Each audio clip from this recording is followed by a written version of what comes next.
हो गया ना स्टार्ट। ठीक है। अब भाई देखो आगे के क्लास पढ़ेंगे। कल हमने युग्मक युग्मक जनन ये सब देख लिए थे। अब एक टॉपिक है इसके अंदर दूसरा, भ्रूण। ठीक है, इधर देख बोर्ड पे। अब देखो, आप लोगों को मैंने बताया था कि जो नर जो होता है वो 2n अवस्था में होता है, और जो मादा होती है वो 2n अवस्था में होती है। इनमें दोनों में जनन कोशिका थी, इसकी वृषण, और इसकी थी अंडाशय। ये वृषण भी 2n, ये भी 2n, ये बताया था मैंने। इनमें अर्धसूत्रीय विभाजन होगा, और यहाँ से शुक्राणु बनेगा, और यहाँ से अंडाणु बनेगा। शुक्राणु m है, ये भी m है, दोनों में संलयन निषेचन होगा। फिर यहाँ से युग्मनज, और युग्मनज के बाद यहाँ हमने लास्ट में पढ़ लिया था भ्रूण।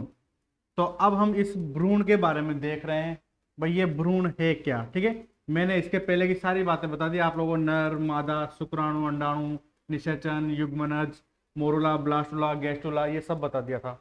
अब इसमें लास्ट टॉपिक आता है इस टॉपिक का कि भ्रूण क्या है। ठीक है, अब देखो ये n और ये n और n मिलकर 2n कोशिका बनी। इस 2n कोशिका का नाम हमने क्या दिया था, युग्मनज। ठीक है, फिर इस युग्मनज में कौन सी क्रिया हुई थी, विदलन की क्रिया हुई थी, और विदलन के द्वारा क्या बना था, मोरुला। अब आप लोगों को मोरुला पता है कितने कोशिका था, 8 से 16। फिर इसके बाद क्या बना था, ब्लास्टुला। ठीक है, तो ब्लास्टुला कितने कोशिका था, 16 से 32। फिर बना था गैस्टुला, ये कितना था, 32 से 64। तो हमने ऐसे पढ़ा था।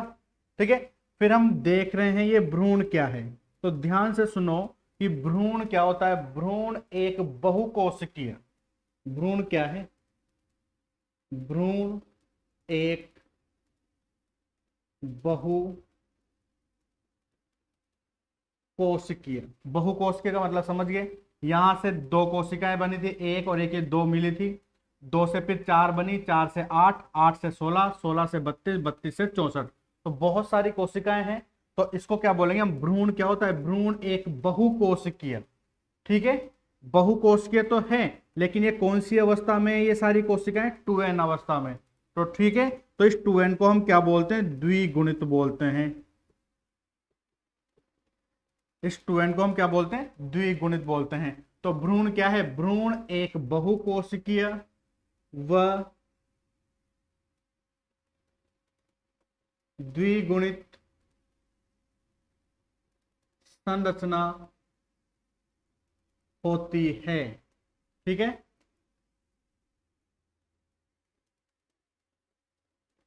जिसके द्वारा नए जीव का निर्माण होता है। ठीक है, आगे बात समझ में। तो भ्रूण के बारे में पता चल गया आप लोगों को। भ्रूण क्या है, भ्रूण एक बहुकोशिकीय संरचना है। बहुकोश के कैसे हुई ये पता चला आप लोगों को कि भाई यहां से दो कोशिकाएं जुड़ी थी, फिर दो से चार, चार से आठ, आठ से 16, 16 से 32, 32 से 64, और 64 के बाद ये भ्रूण का निर्माण हो गया। तो भ्रूण में बहुत सारी कोशिकाएं होती हैं, तो इसलिए भ्रूण को क्या बोलते हैं, बहुकोशिकीय। लेकिन ये सारी कोशिकाएं कौन से अवस्था में होती है, 2n अवस्था में होती है। क्योंकि 2n बराबर मैंने आप लोगों को बताया था कितने गुणसूत्र होते हैं, 46 गुणसूत्र होते हैं। तो 2n बराबर 46 गुणसूत्र प्रत्येक कोशिका में पाए जाते हैं। ठीक है, तो इसलिए भ्रूण एक बहुकोशिकीय व द्विगुणित संरचना होती है, जिसके द्वारा नए जीव का निर्माण। अब आप लोगों को पता है कि भ्रूण बाद में विकसित होकर इसमें क्या होगी, भ्रूण के बाद प्रसव क्रिया, और प्रसव से क्या बनता है, शिशु बनता है। तो नए जीव का निर्माण होता है। आगे बात समझ में भ्रूण की। ये आप लोगों के जो पूरा चार्ट पढ़ा था हमने 2 दिन पहले, उस चार्ट के बारे में सारा वर्णन आ गया है। ठीक है, ये टॉपिक यहां पर कंप्लीट। अब अगला टॉपिक देखते हैं हम। इसमें कोई दिक्कत हो तो बताओ, देख ले कोई मैसेज आया हो तो।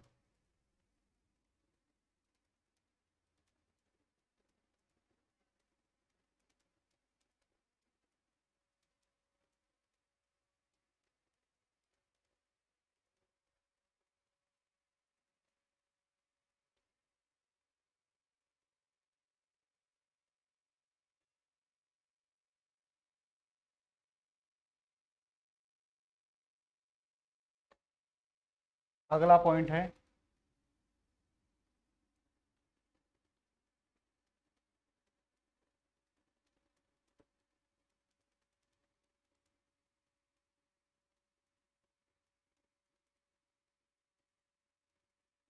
जीवों में पाया जाने वाला जनन।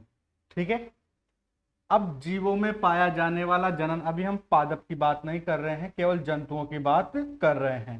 ठीक है, तो जीवों में दो प्रकार का जनन पाया जाता है। नंबर एक,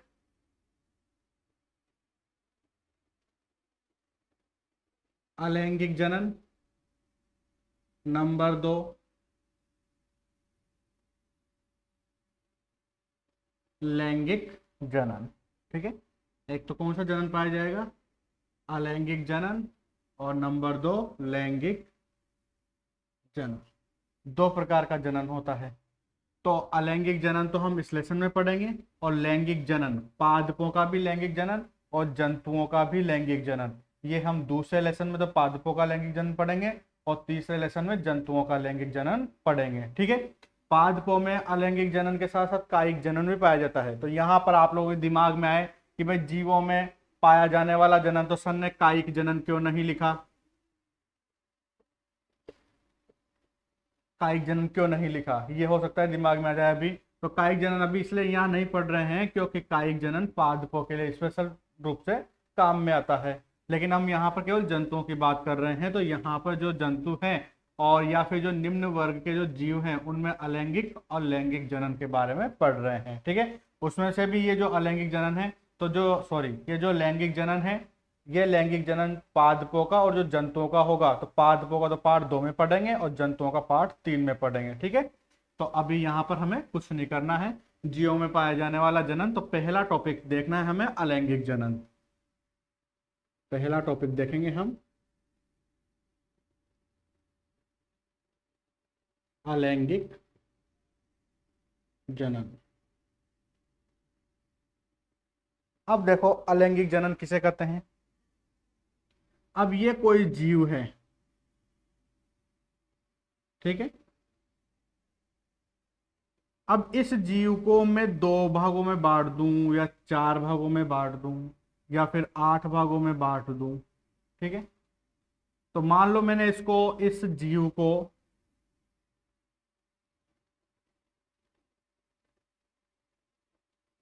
ये जीव है, इस जीव को मैंने 2 भागों में बांट दिया। एक भाग ये रहा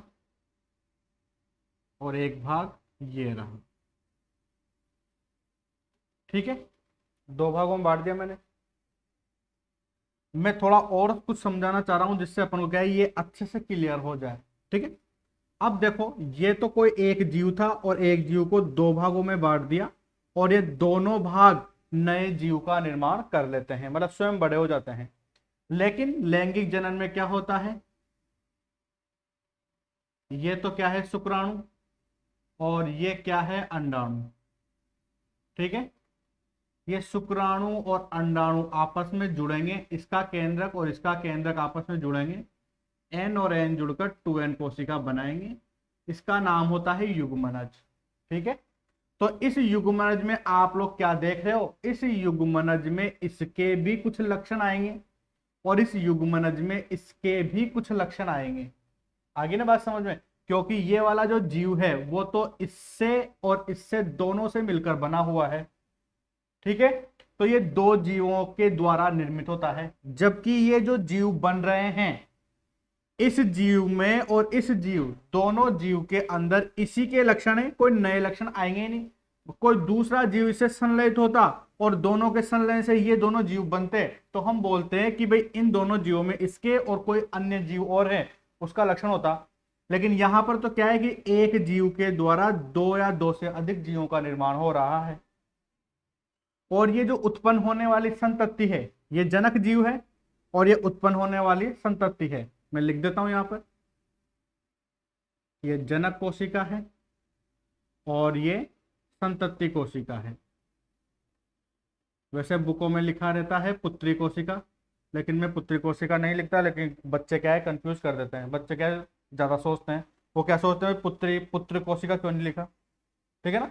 इसलिए डायरेक्ट ये याद रखना कि भाई संतति कोशिका होता है, वो अपनी कॉमन लैंग्वेज होती है पुत्री कोशिका की। इसलिए देखो ये जनक कोशिका थी और इस जनक कोशिका के द्वारा दो जीव बन गए, दो से अधिक भी बन सकते हैं। मैं इसको 4 भागों में बांटता 4 बन जाते, मैं इसको 8 भागों में बांटता 8 बन जाते। लेकिन इनमें जो संतति, ये जो संततियां बन रही है, इन दोनों संततियों में इसी के लक्षण आएंगे। जब इसी के लक्षण या इसी के जीन आएंगे तो ये जो जीव होंगे वो क्या होंगे, आनुवांशिक रूप से इसी के समान होंगे। भाई इसके ही तो जीन आए। अब देखो इस वाली कोशिका में तो इसके भी जीन गए और इसके भी जीन गए, तो ये वाली कोशिका में तो दोनों के जीन गए, तो ये वाली जो कोशिका है इन दोनों से आनुवांशिक रूप से बिल्कुल समान नहीं होगी। आप लोग ऐसा नहीं कह सकते कि मेरी शक्ल मेरे पापा से बिल्कुल मिलती है। कुछ लक्षण मेरे पापा के भी हो सकते हैं, कुछ लक्षण मेरी मम्मी के भी हो सकते हैं, ठीक है। तो इसमें तो क्या है कि दोनों के जीन आए तो नई कोशिका ये बनी, लेकिन इसमें क्या है कि इन दोनों कोशिका में इसी के जीन आए केवल, तो ये वाली जो कोशिका है आनुवांशिक रूप से जनक कोशिका के समान ही होगी और आकारिकी रूप से, ये तो कौन से रूप से, आनुवांशिक रूप से। और ये दूसरा चिन्ह में लगा रहा हूं किसके लिए, आकारिकी। आकारिकी का मतलब जैसी संरचना इसकी है वैसी ही संरचना इसकी होगी। आगे बात समझ में। जैसे अगर मैं इस पैरामीशियम को काटूं, ये पैरामीशियम का चित्र है, आप लोगों ने कभी देखा हो, स्लीपर जंतु बोलते हैं इसको, चप्पल के जैसा होता है ये साथ दो इसमें केंद्रक पाए जाते हैं, एक यहाँ एक यहाँ, ठीक है। जैसे मैं इसको 2 भागों में बांटूं तो उत्पन्न होने वाली संतति भी किसके समान होगी, इस पैरामीशियम के समान ही होगी, ठीक है। तो अब परिभाषा ध्यान से सुनना, अब आप लोगों को बिल्कुल समझ में आ जाएगा। अलैंगिक जनन की परिभाषा क्या लिख रहे हैं हम, जब एक जीव के द्वारा दो या जब एक जीव के द्वारा 2 या 2 से अधिक संतति उत्पन्न होती है और उत्पन्न होने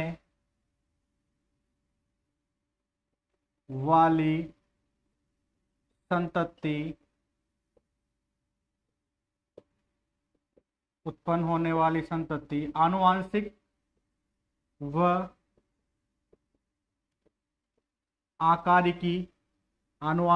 आकारिकी रूप से जनक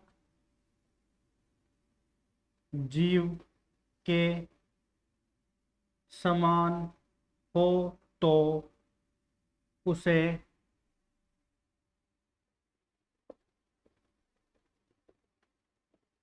अलैंगिक जनन कहते हैं। आगे बात समझ में। अब देखो जो डेफिनेशन है उसको अच्छे से समझो। जब एक जीव के द्वारा, ये रहा एक जीव, ठीक है, जब एक जीव के द्वारा 2 या 2 से अधिक, मैंने यहाँ 2 बनाई है, तुम 3 4 5 मर्जी पड़े जितनी बना सकते हो। जब एक जीव के द्वारा 2 या 2 से अधिक संतति उत्पन्न होती है, जब एक जीव के द्वारा ये 2 या 2 से अधिक संतति उत्पन्न होती है और उत्पन्न होने वाली संतति, ये उत्पन्न होने वाली संतति आनुवांशिक व आकारिकी रूप से, आनुवांशिक का मतलब है कि जैसे जीन इसमें है वैसे के वैसे ही जीन इसमें आएंगे, क्योंकि यहाँ पर किसी नए जीव का संलयन नहीं हुआ है, इसी का केंद्रक विभाजित होकर नई 2 कोशिकाओं का निर्माण किया है। तो जैसे जीन इस केंद्रक में थे वैसे के वैसे इसमें भी आएंगे, ठीक है। तो उत्पन्न होने वाली संतति आनुवांशिक व आकारिकी दृष्टि से जैसे जनक जीव की संरचना है वैसी की वैसी संरचना किसकी होगी, संतति की होगी। तो आनुवांशिक व आकारिकी रूप से जनक कोशिका के समान, ये दोनों किसके समान होंगी, जनक कोशिका के समान हो तो उसे हम क्या बोलते हैं, अलैंगिक जनन कहते हैं। आगे बात समझ में, कोई दिक्कत है क्या। डेफिनेशन में। ठीक है, अब अलैंगिक जनन के बहुत सारे एग्जाम्पल आ सकते हैं, आप लोग बहुत सारे एग्जाम्पल लिख सकते हो अलैंगिक जनन किसमें पाया जाता है। जैसे पहला लिख सकते हो अमीबा,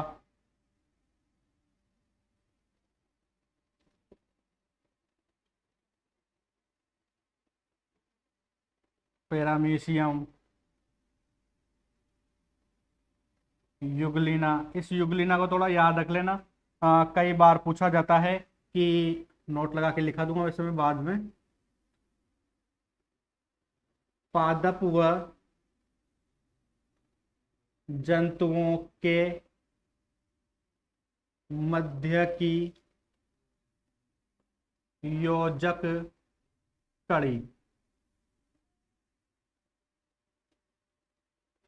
ठीक है, ये जो युगलिना है, ये युगलिना ऐसा जीव है जिसमें क्या है, पादप और जंतु दोनों के ही लक्षण पाए जाते हैं, तो इसलिए इस युगलिना को क्या बोलते हैं, पादप और जंतुओं के मध्य की योजक कड़ी कहते हैं। तो ऐसे बहुत सारे जीव है जिसमें अलैंगिक जनन पाया जाता है। ये परिभाषा है अलैंगिक जनन की। ठीक है, किसी को कोई दिक्कत हो तो बताओ।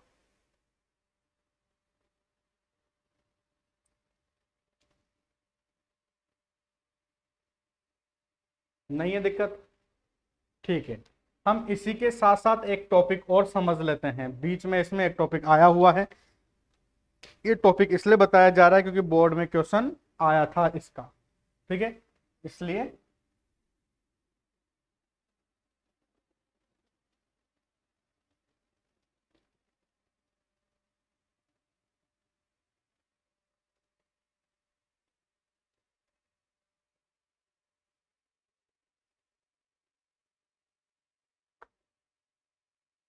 एक बीच में टॉपिक आया इसके अंदर,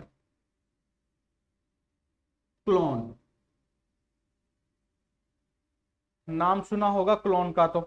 ठीक है, बचपन में आप लोगों ने 8वीं या 9वीं क्लास में एक डोली नामक भेड़ के बारे में सुना होगा।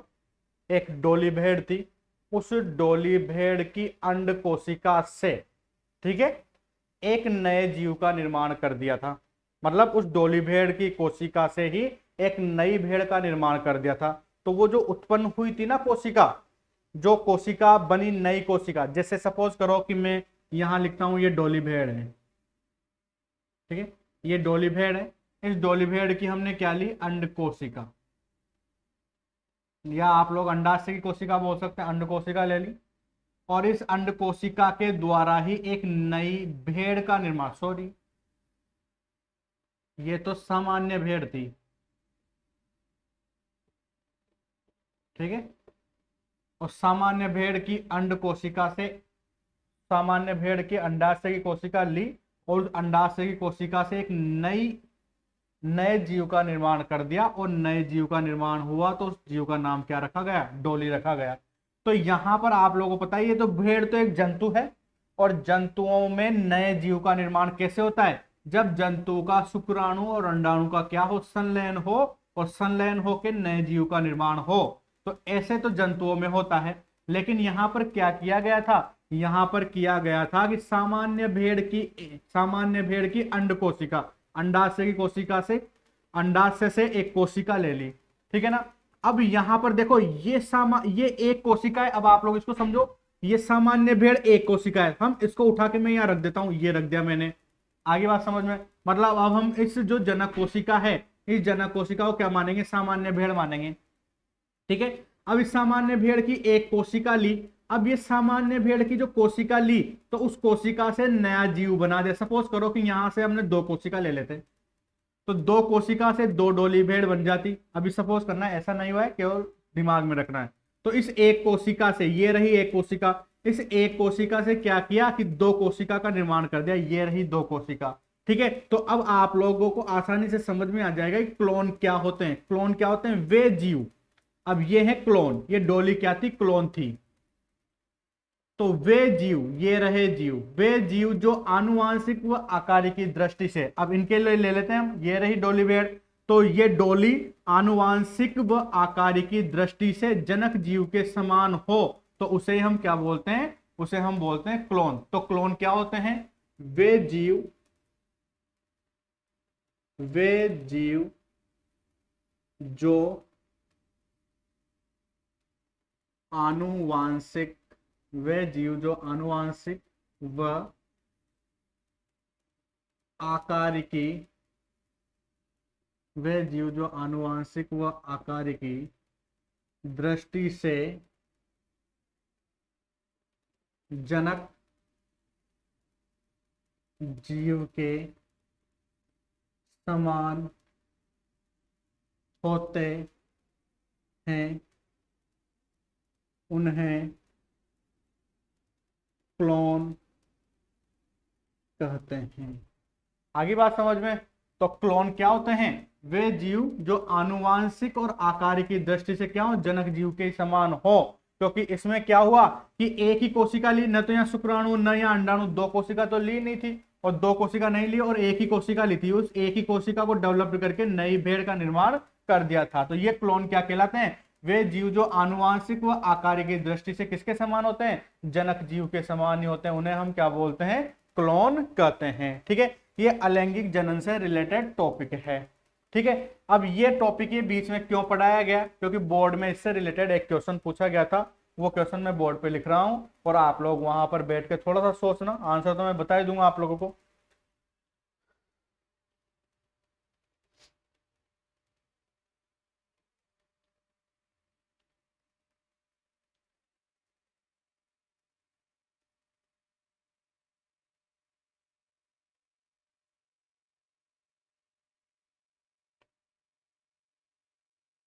क्वेश्चन है,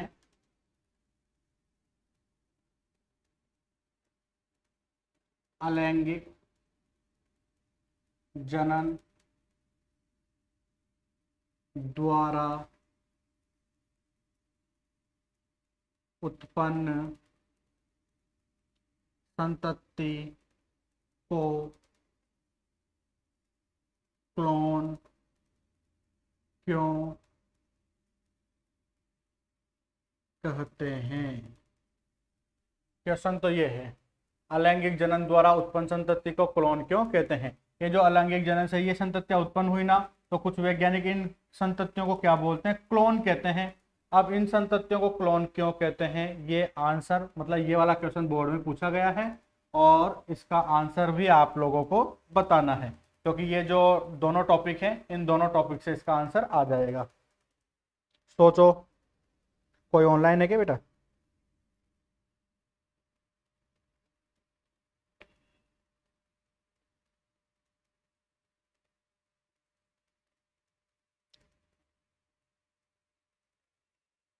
क्वालिटी कम करो सर थोड़ी सी। किसकी क्वालिटी कम करनी है भाई?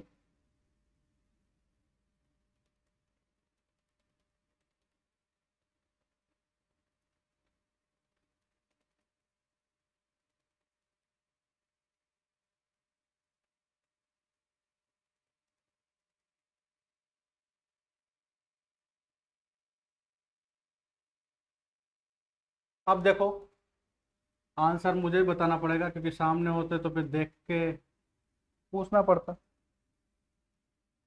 अब देखो, ये अलैंगिक जनन द्वारा उत्पन्न संतति, ठीक है।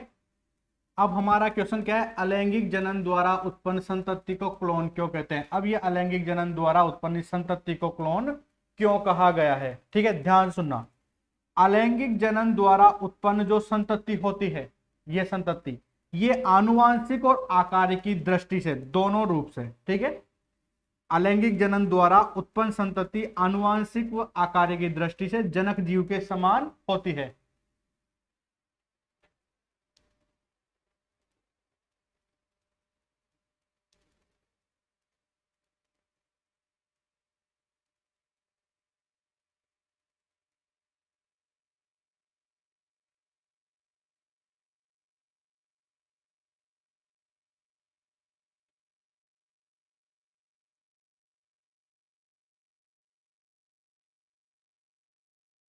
स्टार्ट हो गया?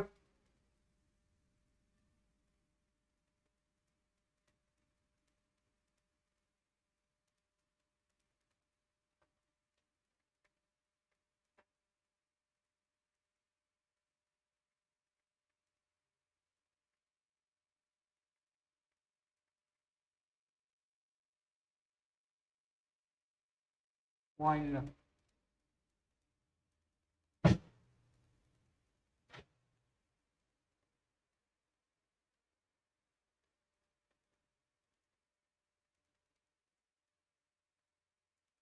ठीक है,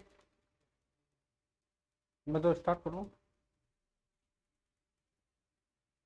अब देखो, अलैंगिक जनन द्वारा उत्पन्न संतति को क्लोन क्यों कहते हैं। ठीक है, अब ध्यान से देखो, ये जो अलैंगिक जनन द्वारा जो उत्पन्न हुई संतति है, ये क्या है, आनुवांशिक और आकारिकी दृष्टि से किसके समान है, जनक जीव के समान है।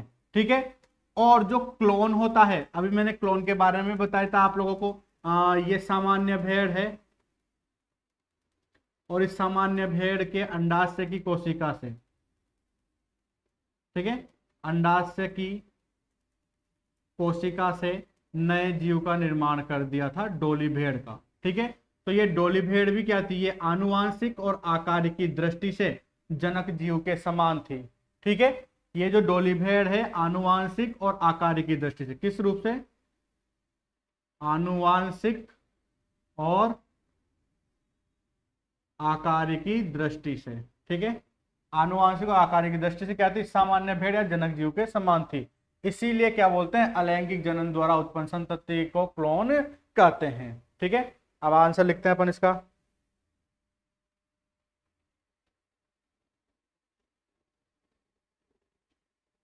क्योंकि अलैंगिक जनन द्वारा उत्पन्न संतति आनुवांशिक व आकारिकी, आनुवांशिक व आकारिकी दृष्टि से, आनुवांशिक व आकारिकी दृष्टि से जनक जीव के समान होती है। आनुवांशिक व आकारिकी दृष्टि से जनक जीव के समान होती है। क्योंकि अलैंगिक जनन द्वारा उत्पन्न संतति आनुवांशिक व आकारिकी दृष्टि से जनक जीव के समान होती है, और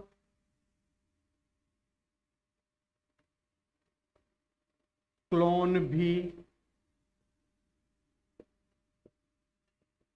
आनुवांशिक व आकारिकी दृष्टि से, क्लोन भी आनुवांशिक व आकारिकी दृष्टि से जनक जीव के समान होता है। क्लोन भी आनुवांशिक व आकारिकी दृष्टि से जनक जीव के समान होता है। इसलिए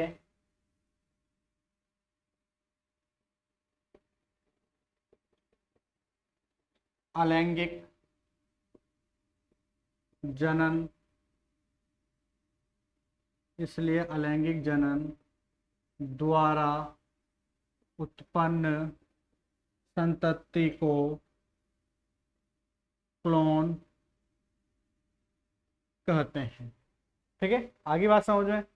क्वेश्चन था, अलैंगिक जनन द्वारा उत्पन्न संतति को क्लोन क्यों कहते हैं। मतलब ये जो अलैंगिक जनन से संतति उत्पन्न हुई, इसको कुछ वैज्ञानिक क्या बोलते हैं, क्लोन कहते हैं। अब इसको क्लोन क्यों कहा गया, क्योंकि ये वाला जो जीव है वो, ये वाला जो जीव है वो आनुवांशिक और आकारिकी दृष्टि से इस जनक जीव के समान है, और जो वास्तविक क्लोन होता है, अब मैंने वहां डायग्राम से समझाया था, जो वास्तविक क्लोन होता है वो भी क्या है, वो आनुवांशिक और आकारिकी दृष्टि से जनक जीव के समान ही था। ठीक है, इसलिए क्या बोलते हैं, अलैंगिक जनन द्वारा उत्पन्न संतति को क्लोन कहते हैं।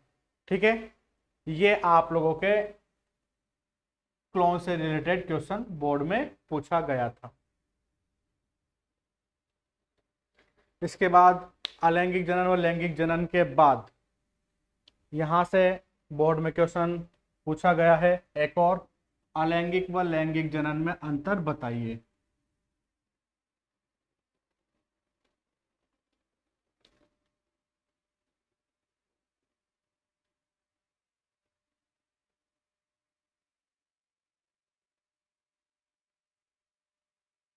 इसको मिटा देता हूं।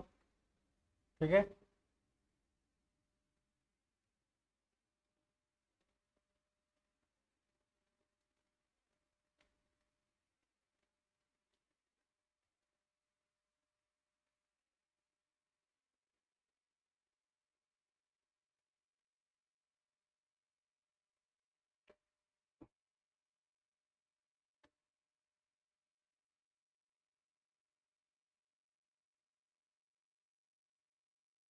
अलैंगिक जनन, और इधर लिख देता हूं मैं डायरेक्ट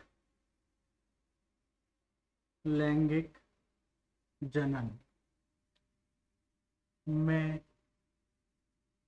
अंतर बताइए। ये क्वेश्चन था, अपन डायरेक्ट डिवाइड कर लेते हैं। अलैंगिक जनन और लैंगिक जनन में अंतर पढ़ेंगे। ठीक है, पहला अंतर, अलैंगिक जनन सबको पता है, यह एक जीव की या एक जीव के द्वारा होता है। ठीक है, ये एक जीव के द्वारा होता है। अभी मैंने डायग्राम से बताया था कि एक जीव है और एक जीव से दो या दो से अधिक जीव बन गए थे। जबकि आप लोगों को पता होगा कि जो लैंगिक जनन होता है यह दो जीवों के द्वारा होता है। अब ये भी बात समझ गए होंगे आप लोग, दो जीव के द्वारा होता है, या नर होना होगा या मादा होगी। ठीक है, नर मादा भी नहीं तो आप लोग शुक्राणु बोल सकते हैं, अंडाणु बोल सकते हैं। अगर पादपों की बात करें तो परागकण बोल सकते हैं, अंडकोशिका बोल सकते हैं। ठीक है, तो ये दो जीवों के द्वारा होता है, कम से कम दो जीव तो इसमें आवश्यक होते हैं।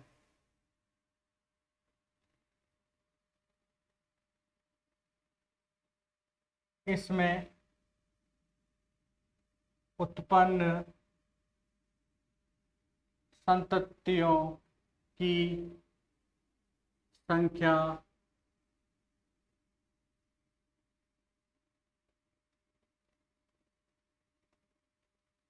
असीमित, इसमें उत्पन्न संततियों की संख्या असीमित होती है। अब आप लोगों को पता है कि जितने भी भाग करोगे आप, 2, 4, 8, 12, जितने भी टुकड़े करोगे उतने ही नए जीवों का निर्माण हो जाता है। ठीक है, तो इसमें उत्पन्न संततियों की संख्या तो क्या होती है, असीमित होती है। जबकि इसमें उत्पन्न संततियों की संख्या सीमित होती है। इसमें उत्पन्न संततियों की संख्या क्या होगी, कम होगी। आप लोगों को पता है शुक्राणु अंडाणु, एक शुक्राणु से एक अंडाणु मिलेगा तो एक ही जीव का निर्माण होता है। ठीक है, तो उसमें तो क्या होगा, संततियों की संख्या सीमित होती है और इसमें संततियों की संख्या अधिक होती है।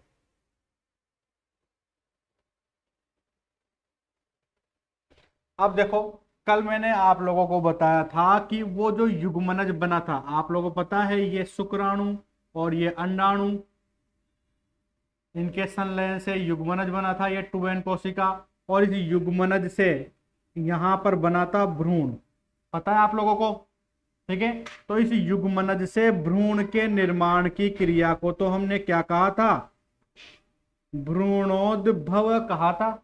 याद है आप लोगों को कि युग्मनज से भ्रूण के निर्माण की क्रिया को तो भ्रूणोद्भव कहा था। तो ये वाली क्रिया किसमें हो रही है, लैंगिक जनन में। यहां दो कोशिकाएं है ना, तो यहां पर तो क्या होती है, भ्रूणोद्भव की क्रिया होती है। ठीक है, उसके साथ ही साथ मैंने उस दिन बताया था आप लोगों को, यहां पर अलैंगिक जनन में बहुत सारी कोशिकाएं बन जाती है। ये कोशिकाएं बन गई 2, 4, 8। तो जब कोशिकाओं का निर्माण होता है युग्मनज से तो उसको हम क्या बोलते हैं, कोशिकोद भव।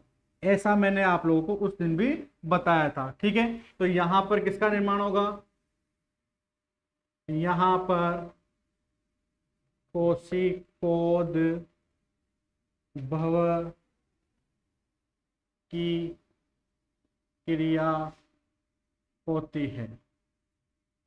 ठीक है, ये 3 पॉइंट हो गए, मार्कर में इंक डालें, ये 3 पॉइंट हो गए। अब देखो एक मार्कर नहीं है तो इसमें, अब इसमें नेक्स्ट वाला पॉइंट है अपने साइंस से बिल्कुल रिलेटेड है, मतलब जो टर्म यहाँ पर वर्ड यूज में लिया गया है वो बिल्कुल साइंस वाला वर्ड यूज में लिया गया है। जो संतति इसमें बनती है, इसमें बनने वाली संतति को oozoid कहते हैं, ये oozoid कहते हैं। ठीक है ना, इसमें जो संतति बनेगी ना, ये साइंस की लैंग्वेज में बोला गया है कि जो बनने वाली संतति होती है उसको क्या बोलते हैं, हम oozoid कहते हैं।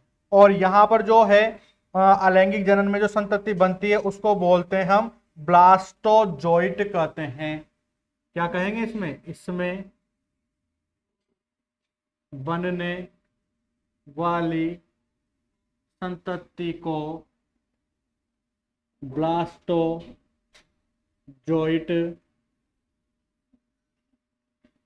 कहते हैं। ठीक है, तो इसमें अलैंगिक जनन से जो संतति बनती है उस संतति को तो क्या नाम दिया गया है, ब्लास्टोजोइट। और लैंगिक जनन से जो संतति बनती है उसका नाम क्या दिया गया है, उसका नाम है oozoid।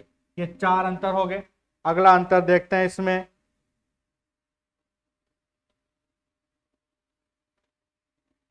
अब देखो, ये जो अलैंगिक जनन हुआ, ये अलैंगिक जनन क्या हुआ, ये बिना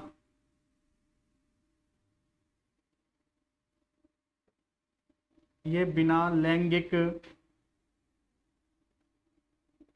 अंगों के होता है। आप लोगों को पता है कि इसमें किसी भी लैंगिक अंग की आवश्यकता नहीं होती। अभी बताया था मैंने, एक कोशिका ली, 2 भागों में बटा, 2 से नए जीव का निर्माण हो गया। लेकिन यहां पर क्या है, लैंगिक जनन में तो क्या होगा, इसमें लैंगिक अंगों की आवश्यकता नहीं होती और इसमें लैंगिक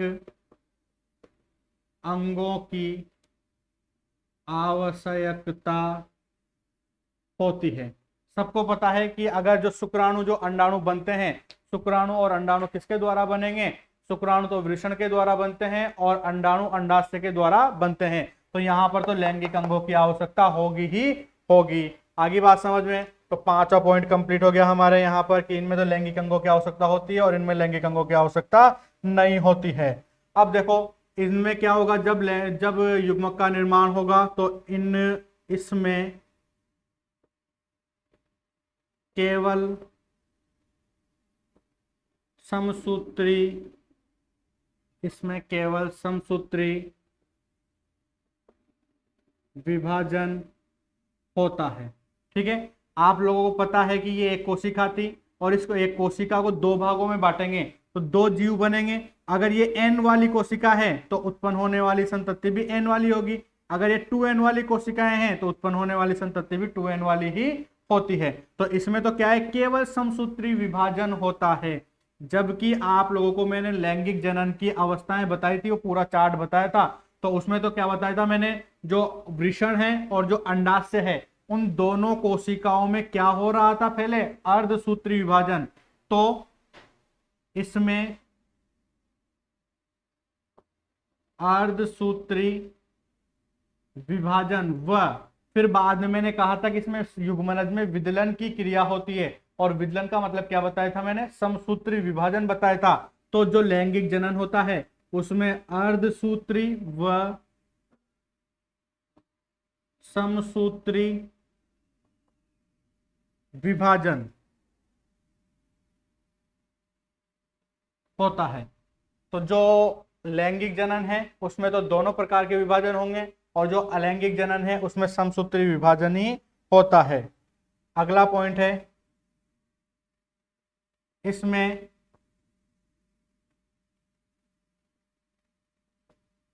निषेचन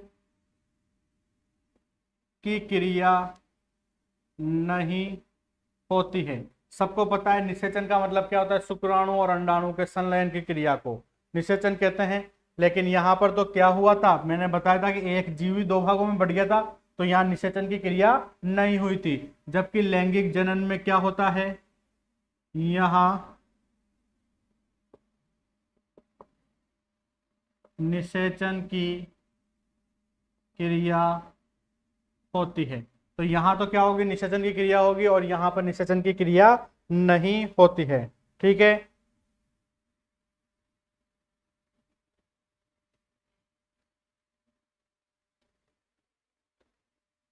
अगला पॉइंट है इसमें जो अलैंगिक जनन है, इस अलैंगिक जनन द्वारा जो उत्पन्न संतति होगी उसमें विभिन्नताएं नहीं आएंगी।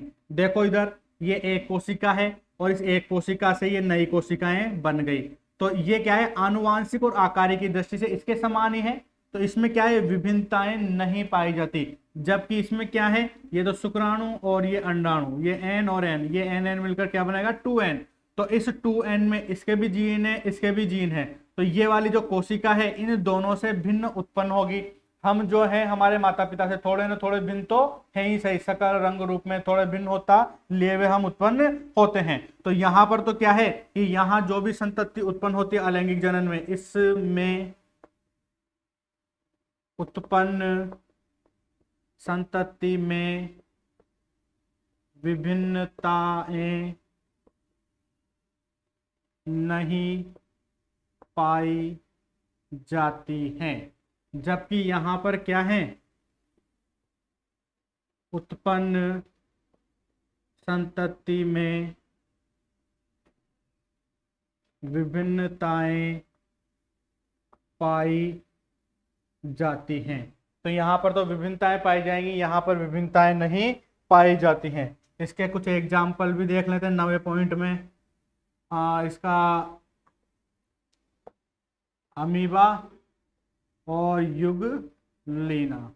ठीक है, और लैंगिक जनन का तो आप लोगों को पता है ही सही। लैंगिक जनन किसमें पाया जाएगा, सभी प्रकार के मैमेलिया में जंतु आते हैं सब, या फिर हम बोलते हैं एंजियोस्पर्म, या प्लांट बोल दो या एंजियोस्पर्म बोल दो, एंजियोस्पर्म के प्लांट पाए जाते हैं। ठीक है ना, तो ये एंजियोस्पर्म के प्लांट, ये सारे अलैंगिक व लैंगिक जनन में अंतर हो गए। ये क्वेश्चन भी बोर्ड में पूछा गया है, जो टॉपिक आप लोगों ने पढ़ा है उससे रिलेटेड ये क्वेश्चन बोर्ड में आया है। मैं एक बार इन सब पर रिवाइज कर देता हूँ जिससे आप लोगों के दिमाग में थोड़ा बहुत वापस आ जाए। ठीक है, देखते हैं अलैंगिक व लैंगिक जनन में अंतर देखते हैं। पहला अंतर देखो, यह एक जीव के द्वारा होता है, सबको पता है, मैं वापस समझाता हुआ चल रहा हूँ एक एक पॉइंट को। यह एक जीव के द्वारा होता है, ये हमने एक कोशिका ली और एक कोशिका को दो भागों में बांट दिया, एक कोशिका ये रही और एक कोशिका ये रही, तो दो कोशिकाओं का निर्माण हो गया। जबकि यहाँ पर क्या होता है लैंगिक जनन में, ये तो है शुक्राणु एन और ये है अंडाणु एन, ये एन और एन मिलकर 2n नई कोशिका बनाते हैं। तो पहला अंतर क्या होगा, यह एक जीव के द्वारा, इस जीव के द्वारा ही नए जीव का निर्माण हो जाएगा। ठीक है, जबकि यहाँ क्या है, दो जीवों के द्वारा, कम से कम कितने जीवों की आवश्यकता होगी, दो जीवों की आवश्यकता होती है। तो पहले बात समझ में आ गई। ठीक है, इसमें उत्पन्न संतति की संख्या असीमित होती है, कोई लिमिट नहीं है। यहां पर इसको 4 भागों में बांटोगे तो 4 कोशिकाएं बन जाएंगी, अगर इसको 8 भागों में बांट दोगे तो 8 कोशिकाएं बन जाएंगी। तो यहाँ पर उत्पन्न संतति की संख्या असीमित होती है। लेकिन यहाँ पर एक शुक्राणु इस एक अंडाणु से जुड़ेगा तो केवल एक ही युग्मनज बनेगा, तो यहाँ पर संततियों की संख्या क्या होगी, सीमित होती है। अगला अंतर, यहाँ पर कोशिकोद्भव की क्रिया होती है।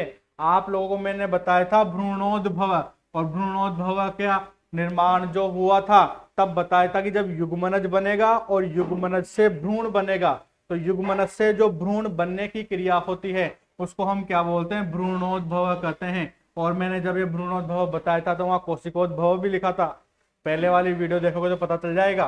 तो वहां पर बताया था मैंने, यदि कोशिका का ही निर्माण हो, और यहाँ देखो यहाँ कोशिका ही बन रही है, ये कोशिका ही विकसित हो जाती है नए जीव में, तो कोशिका बन रही है तो इसको हम क्या बोलेंगे, यहाँ पर कोशिकोद्भव की क्रिया होती है। ठीक है, तीसरा पॉइंट, ये थोड़ा साइंटिफिक टर्म है तो इसको याद रखोगे आप लोग डायरेक्ट, कि बनने वाली जो संतति होती है, ये जो संततियां हैं, इन संतति को अलैंगिक जनन में क्या बोलेंगे, ब्लास्टोजोइट कहते हैं। जबकि लैंगिक जनन में इनको क्या बोलेंगे, हम oozoid कहते हैं। आगे बात समझ में।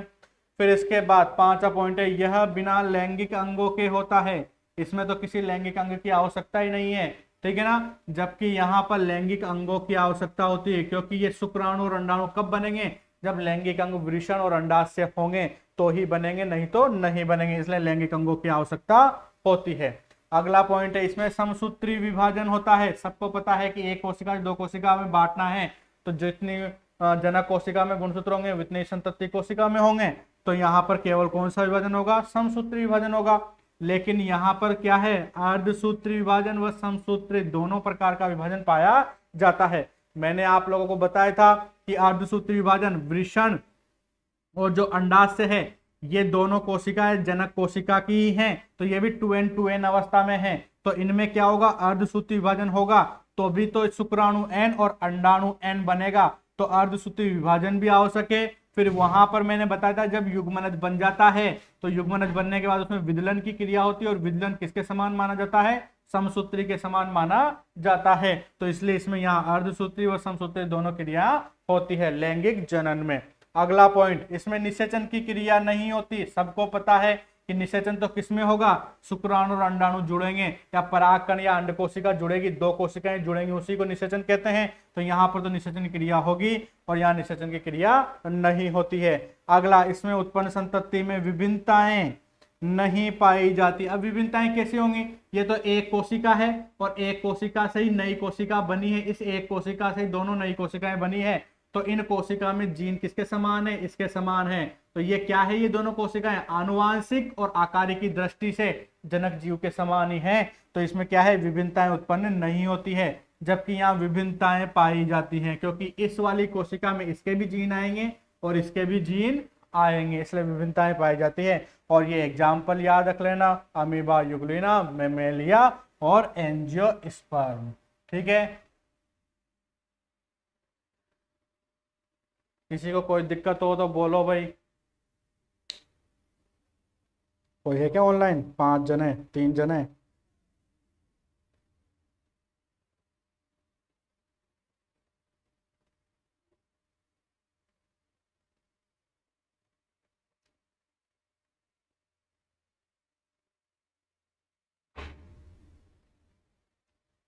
ठीक है, यहाँ तक किसी को दिक्कत नहीं है, यह टॉपिक आप लोगों के कंप्लीट हो गया है। ठीक है, अब हम कल पढ़ेंगे, इसमें पहले एक क्वेश्चन और है इसके अंदर, फिर उसके बाद अलैंगिक जनन के प्रकार है। ठीक है, रोक दो।